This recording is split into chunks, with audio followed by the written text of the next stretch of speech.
Friends, இந்த கனவா மீன் gravy பாருங்களா, பார்க்கவே எவ்வளோ ஒரு சூப்பராக இருக்குது. டேஸ்ட்டை பார்த்தோன்னா அந்த அளவுக்கு சூப்பராக இருக்கும், நல்லா காரசாரமாக இருக்கும். ஒரு தட்டு சாதம் போட்டு ஒரு ஸ்பூன் கிரேவி வச்சு சாப்பிட்டாலே போதும், அந்த அளவுக்கு டேஸ்ட்டு சூப்பராக இருக்கும். இந்த கனவா மீனை பாருங்களா, எந்த அளவுக்கு நல்லா சுருண்டு எந்த அளவுக்கு நல்லா வெந்து வந்திருக்கு பாருங்கள். அந்த அளவுக்கு டேஸ்ட்டு கொடுக்கும். இன்றைக்கி நம்ம கனவா மீன் கிரேவி தான் செய்ய போகிறோம். எப்படி செய்யலான்னு பார்க்கலாமா? Hi friends, welcome to Kerala சமையல். இன்னைக்கு கேரளா சமையலில் கனவா மீன் கிரேவி தான் செய்ய போகிறோம். வாங்க எப்படி செய்யலான்னு பார்க்கலாம். நான் 1/2 கிலோ கனவா மீன் எடுத்திருக்கேன். இந்த கனவா மீன் இன்றைக்கி கனவா மீன் கிரேவி தான் பண்ண போகிறோம். இங்கே பாருங்கள், எவ்வளோ பெருசாக எவ்வளோ சைஸாக இருக்குது பார்த்தீங்களா?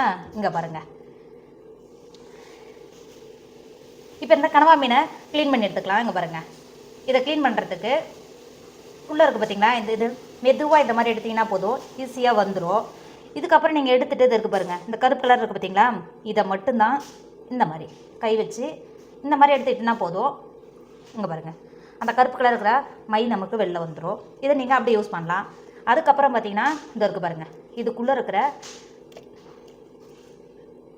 இந்த மாதிரி ஒரு பிளாஸ்டிக் போல் ஒன்று இருக்கும், அது இந்த மாதிரி வெளில எடுத்துட்டிங்கன்னா அதுக்கப்புறம் இந்த தோலை ஈஸியாக எடுக்கிறதுக்கு வரும். அவ்வளோ ஒரு ஈஸியாக வரும். அங்கே பாருங்கள்,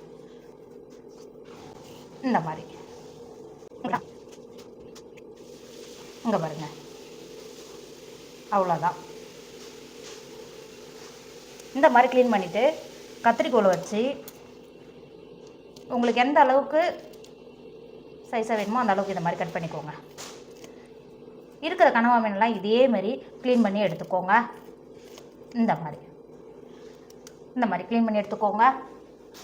இப்போ பாருங்கள், இருக்கிற கனவா மீனெல்லாம் எந்த அளவுக்கு நல்லா க்ளீன் பண்ணி கட் பண்ணி எடுத்துருக்கோம் பார்த்தீங்களா? இப்போ கட் பண்ண கனவா மீனை மாற்றி வச்சுக்கோங்க. சின்ன மசாலா ரெடி பண்ணிக்கலாம். இப்போ ஒரு மிக்சர் எடுத்துக்கோங்க. ஒரு கைப்பிடி அளவுக்கு பூண்டை தோல் நீக்கிட்டு எடுத்து வச்சுருக்கேன். இப்போ மிக்சருக்குள்ளே சேர்த்து கொடுத்துக்கோங்க. அது கூடவே 2 துண்டு இஞ்சியை தோல் நீக்கிட்டு எடுத்து வச்சுருக்கேன், சேர்த்து கொடுத்துக்கோங்க. அது கூடவே ஒரு பச்சை மிளகாவை காம்பி நீக்கிட்டு எடுத்து வச்சுருக்கேன், சேர்த்து கொடுத்துக்கோங்க. 1 டேபிள் ஸ்பூன் அளவுக்கு ஜீரகம் சேர்த்துக்கோங்க. 2 டேபிள் ஸ்பூன் அளவுக்கு மிளகு சேர்த்துக்கோங்க. சேர்த்து கொடுத்துட்டு மிக்ஸி மூடி போட்டு மூடி அரைச்சி எடுத்துக்கோங்க. தண்ணி எதுவும் சேர்க்கணும்னு அவசியம் கிடையாது, அரைச்சி எடுத்துக்கோங்க. இப்போ பாருங்கள், நம்ம அரைச்சி எடுத்த மசாலா இந்த அளவுக்கு இருக்கணும். மிக்ஸி மூடி போட்டு மூடி மாற்றி வச்சுக்கோங்க. கிரேவி பண்ணுறதுக்கு அடுப்பில் ஒரு மஞ்சட்டி வச்சுக்கோங்க. ஒரு 3 டேபிள் ஸ்பூன் அளவுக்கு எண்ணெய் சேர்த்துக்கோங்க. எண்ணெய் சேர்த்து எண்ணெய் நல்லா சூடாயிடுச்சு. நம்ம ஏற்கனவே மிக்ஸியில் அரைச்சி எடுத்து வச்சுருக்கோம்ல மசாலாவை இப்போ உள்ள சேர்த்து கொடுத்துக்கோங்க. மசாலாவை சேர்த்துட்டு ஒரு டைம் நல்லா கிண்டி கொடுத்துக்கோங்க. கிண்டி கொடுத்து ஒரு 5 நிமிஷத்துக்கு நம்ம சேர்த்த மசாலாவோட பச்சை வாடை போய் நல்லா வதக்கிக்கோங்க. இப்போ பாருங்கள், ஒரு 5 நிமிஷம் ஆகிடுச்சு. மசாலாவோட பச்சை வாடையெல்லாம் போய் நல்லா வதங்கி வந்துருச்சு. இப்போ ஒரு டைம் நல்லா கிண்டி கொடுத்துக்கோங்க. இந்த அளவுக்கு நல்லா கிண்டி கொடுத்துட்டு 15 சின்ன வெங்காயத்தை தோல் நீக்கிட்டு கட் பண்ணி வச்சுருக்கேன். இப்போ சின்ன வெங்காயத்தை சேர்த்து கொடுத்துக்கோங்க. சேர்த்துட்டு பெரிய சைஸ் 2 வெங்காயத்தை பொடியாக கட் பண்ணி வச்சுருக்கேன், சேர்த்து கொடுத்துக்கோங்க. நீங்கள் எந்த அளவுக்கு வெங்காயம் சேர்க்குறீங்களோ அந்த அளவுக்கு நல்லா டேஸ்ட்டாக இருக்கும், சேர்த்து கொடுத்துக்கோங்க. அந்த அளவுக்கு நல்லா கிரேவியும் இருக்கும்.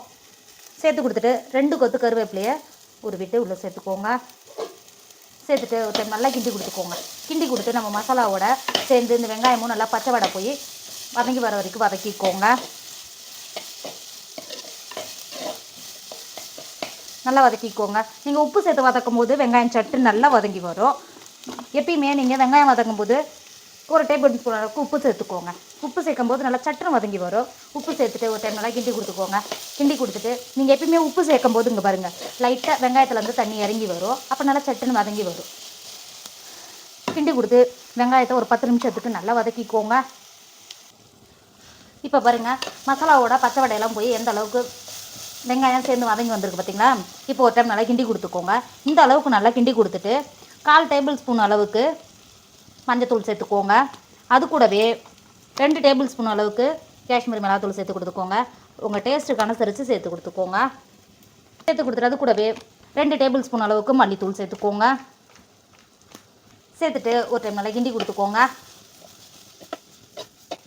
இந்த அளவுக்கு நல்லா கிண்டி கொடுத்துட்டு மசாலாவோட நம்ம சேர்த்த மிளகாத்தூளோட பச்சை வடை போய் நல்லா வதங்கி வர வரைக்கும் நம்ம சேர்த்த எண்ணெயிலேயே ஒரு 5 செகண்ட் நல்லா கிண்டி கொடுத்து வதக்கிக்கோங்க. பாருங்கள், ஒரு 5 செகண்ட் எந்த அளவுக்கு நல்லா வதங்கி வந்திருக்கு பார்த்தீங்களா?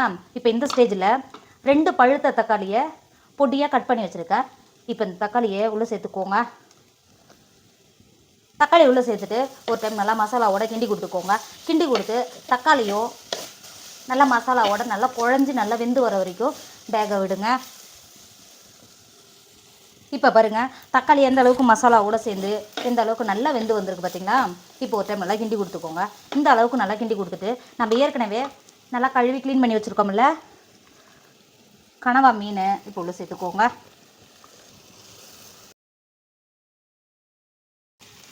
கனவா மீனை சேர்த்து கொடுத்துட்டு நல்லா மசாலாவோட நல்லா கிண்டி கொடுத்துக்கோங்க. நீங்கள் கனவா மீனை சேர்த்து எப்பயுமே தண்ணி சேர்க்கணும்னு அவசியம் கிடையாது. கனவா மீன்லேருந்தே நல்லாவே தண்ணி இறங்கி வரும். இப்போ மசாலாவோட நல்லா கிண்டி கொடுத்துக்கோங்க. இந்த அளவுக்கு நல்லா கிண்டி கொடுத்துட்டு தண்ணி எதுவும் சேர்க்காமலே ஒரு 10 நிமிஷத்துக்கு மூடி போட்டு மூடி வேக விடுங்க. இப்போ பாருங்கள் நம்ம தண்ணி எதுவும் சேர்க்கலை, ஆனால் கனவா மீன்லேருந்து எந்த அளவுக்கு நல்லா தண்ணி இறங்கி வந்திருக்கு பார்த்தீங்களா. இப்போ ஒரு டைம் நல்லா கிண்டி கொடுத்துக்கோங்க. நம்ம சேர்க்கும் போது எப்படி இருக்குது, இப்போ நல்லா வெந்து வரும்போது எந்த அளவுக்கு நல்லா சுருண்டு வருது பாருங்க. இன்னும் நல்லா வெந்து வரும்போது நல்லா சுருண்டு வரும். இப்போ ஒரு டைம் நல்லா கிண்டி கொடுத்துக்கோங்க. இந்த அளவுக்கு நல்லா கிண்டி கொடுத்துட்டு ஒரு 1/4 கப்பு அளவுக்கு தண்ணி சேர்த்துக்கோங்க. தண்ணி சேர்த்து கொடுத்துட்டு அது கூடவே 1 டேபிள் ஸ்பூன் அளவுக்கு உப்பு சேர்த்துக்கோங்க. நம்ம ஏற்கனவே 1 டேபிள் ஸ்பூன் உப்பு சேர்த்துருக்குறோம். உங்கள் டேஸ்ட்டுக்கு அனுசரித்து உப்பு சேர்த்துக்கோங்க. உப்பு சேர்த்துட்டு ஒரு டைம் நல்லா கிண்டி கொடுத்துக்கோங்க. இந்த அளவுக்கு நல்லா கிண்டி கொடுத்துட்டு மூடி போட்டு மூடி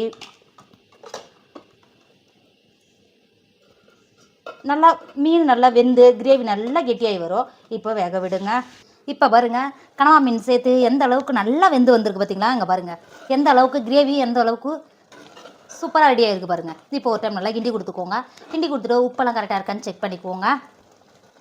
லாஸ்ட்டாக 1/4 கப்பு நல்லா கெட்டியான தேங்காய் பால் எடுத்துருக்கேன். இப்போ அந்த தேங்காய் பாலை சேர்த்து கொடுத்துக்கோங்க. இதோட டேஸ்ட்டும் வாசனையும் சூப்பராக இருக்கும். சேர்த்து கொடுத்துட்டு ஒரு டைம் நல்லா கிண்டி கொடுத்துக்கோங்க. இந்த அளவுக்கு கிண்டி கொடுத்துட்டு இறக்கிக்கோங்க. நமக்கு கனவா குழம்பு ரெடி ஆகிடுச்சு. இந்த ஸ்டேஜில் உங்ககிட்ட மல்லித்தழை இருந்தால் சேர்த்து கொடுத்துக்கோங்க. சேர்த்து கொடுத்து இறக்கி வேறு ஒரு பாத்திரத்துக்கு மாற்றிக்கோங்க. இப்போ பாருங்க நம்மளோட கனவா மீன் கிரேவி சூப்பராக ரெடி ஆகிடுச்சு. இதோட டேஸ்ட் அந்த அளவுக்கு சூப்பராக இருக்கும். நல்லா காரசாரமாக அந்த அளவுக்கு சூப்பராக இருக்கும். நீங்கள் கனவா மீன் வாங்கினா மறக்காமல் இந்த கனவா மீன் கிரேவி ட்ரை பண்ணுங்கள். வீட்டில் இருக்கிற குழந்தைங்க எல்லாருமே விரும்பி சாப்பிடுவாங்க. அந்த அளவுக்கு டேஸ்ட்டாக கொடுக்கும். கண்டிப்பாக நீங்களும் ட்ரை பண்ணுங்கள். என்னோட வீடியோ உங்களுக்கு பிடிச்சிருந்தா உங்கள் ஃப்ரெண்டு உங்கள் ஃபேமிலிக்கு ஷேர் பண்ணுங்கள். மறக்காமல் கேரளா சமையலை சப்ஸ்கிரைப் பண்ணிக்கோங்க. எனக்கும் கொஞ்சம் ஆதரவு கொடுங்க ப்ளீஸ். தேங்க்யூ.